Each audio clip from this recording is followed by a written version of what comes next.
Perspektif. Saya Aji. Saya Kolbi. Ji, dari industri, apa yang akan mau dibahas di episode Perspektif kali ini? Nah, pada episode kali ini kita akan bahas mengenai kinerja realisasi investasi langsung pada triwulan 1 2026. Dari sisi makro, apa yang akan dibahas, Bi? Dari sisi makro, kita akan membahas terkait dengan perkembangan terbaru dari Rapat Dewan Gubernur BI serta pertemuan The Fed. Menarik kan pembahasannya? Saksikan terus Perspektif kali ini ya. Pada pertemuan FOMC April 2026, The Fed memutuskan untuk mempertahankan suku bunga acuan pada kisaran 3,5% hingga 3,75%. Keputusan ini menjadi kali ketiga The Fed menahan suku bunganya sepanjang tahun ini. Namun, yang menarik adalah dinamika internal di dalam komite, di mana keputusan ini tidak diambil secara mutlak. Dengan hasil pemungutan suara 8-4, kita melihat rekor perbedaan pendapat atau dissent terbanyak sejak Oktober 1992. Gubernur Stephen Miran secara terbuka masih mendorong pemangkasan sebesar 25 basis poin seperti pada pertemuan sebelum-sebelumnya. Sementara 3 anggota lainnya justru keberatan dengan sinyal potensi pelonggaran kebijakan di masa depan. Sementara itu, menanggapi situasi terkini di Timur Tengah, The Fed menegaskan bahwa mereka akan tetap bergantung pada data atau data dependent. Hal ini mengindikasikan bahwa mereka akan menyesuaikan dengan perkembangan risiko ekonomi demi menjaga keseimbangan antara target lapangan kerja dan stabilitas inflasi di kisaran 2%. Konflik Timur Tengah yang terus berlanjut menimbulkan risiko kenaikan signifikan terhadap inflasi global, terutama melalui harga energi dan bahan bakar. Menanggapi hal tersebut, pasar telah memangkas ekspektasi terhadap pelonggaran suku bunga Fed, di mana prospek pemotongan suku bunga kini semakin diundur hingga akhir tahun 2027. Dari sisi perkembangan domestik, BI dalam RDG terbaru memutuskan untuk mempertahankan suku bunganya di level 4,75% untuk ketujuh kalinya. BI memprioritaskan stabilitas kurs rupiah sebagai respons atas tingginya ketidakpastian global dan risiko konflik di Timur Tengah. Antisipasi terhadap fluktuasi inflasi dan kinerja ekonomi terus dilakukan melalui penguatan bauran kebijakan moneter. BI memberikan sinyal akan siap melakukan penyesuaian kebijakan secara dinamis demi menjaga stabilitas eksternal Indonesia. Kedepan, arah kebijakan suku bunga BI akan sangat ditentukan oleh perkembangan ketegangan geopolitik Timur Tengah.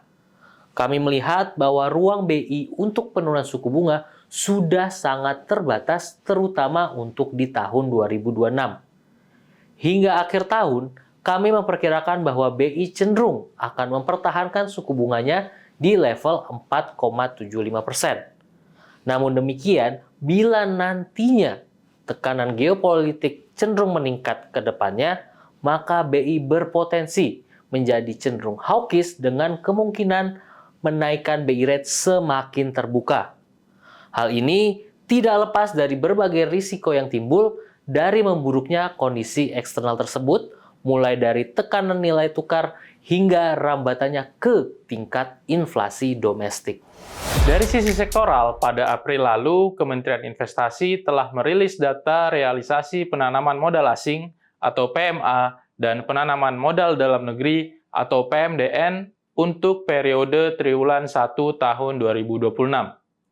Data tersebut menunjukkan total PMA dan PMDN melanjutkan perlambatan pertumbuhan menjadi 7,2% year-on-year, lebih rendah dibandingkan dengan triwulan sebelumnya yang sebesar 9,7%. Secara detail, menurut komponen penyusunnya, deselerasi pertumbuhan tahunan ini didorong oleh perlambatan pertumbuhan PMDN yang tercatat sebesar 6% pada kuartal 1 2026, terus melanjutkan penurunan yang terjadi pada kuartal 4 2025 lalu.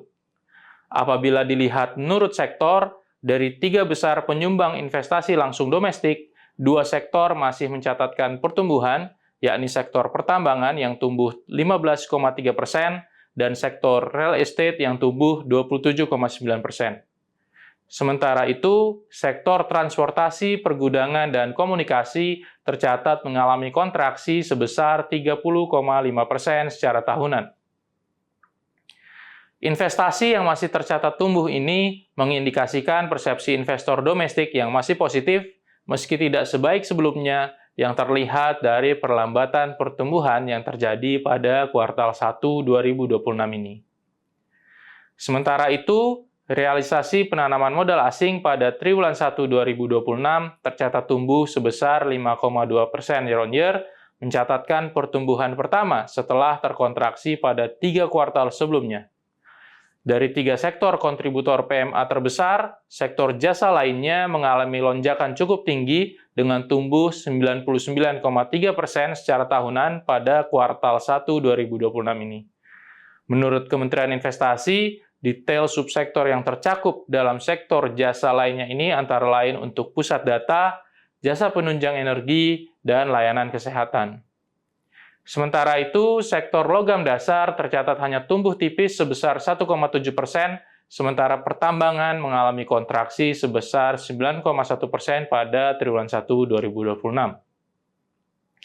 Lalu kita beralih ke indikator investasi lain, yakni data penjualan semen domestik.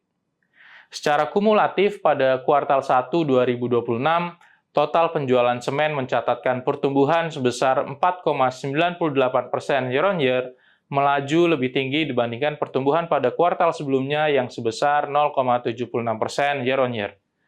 Secara lebih detail, penjualan semen kantong menjadi pendorong utama pertumbuhan melalui peningkatan sebesar 6,96%, terakselerasi dari 2,53% pada kuartal 4 2025 lalu. Sementara itu, penjualan semen curah masih mencatatkan kontraksi sebesar 0,1% pada kuartal 1 ini, meski kinerja ini membaik dibandingkan triwulan sebelumnya. Dari aspek wilayah, 3 kontributor pertumbuhan penjualan semen terbesar pada kuartal 1 2026 berasal dari Provinsi Jawa Tengah, Jawa Timur, dan Maluku Utara. Nah, Ji, dengan ekspektasi bahwa BI masih akan mempertahankan kebijakan pro-stability-nya, sebenarnya prospek dari investasi ke depannya bagaimana sih? Nah, kami melihat dengan posisi BI saat ini yang masih mempertahankan suku bunganya di level saat ini, masih terdapat momentum bagi para pelaku usaha untuk meningkatkan investasi ke depannya. Sekian perspektif kali ini. Sampai jumpa di episode selanjutnya.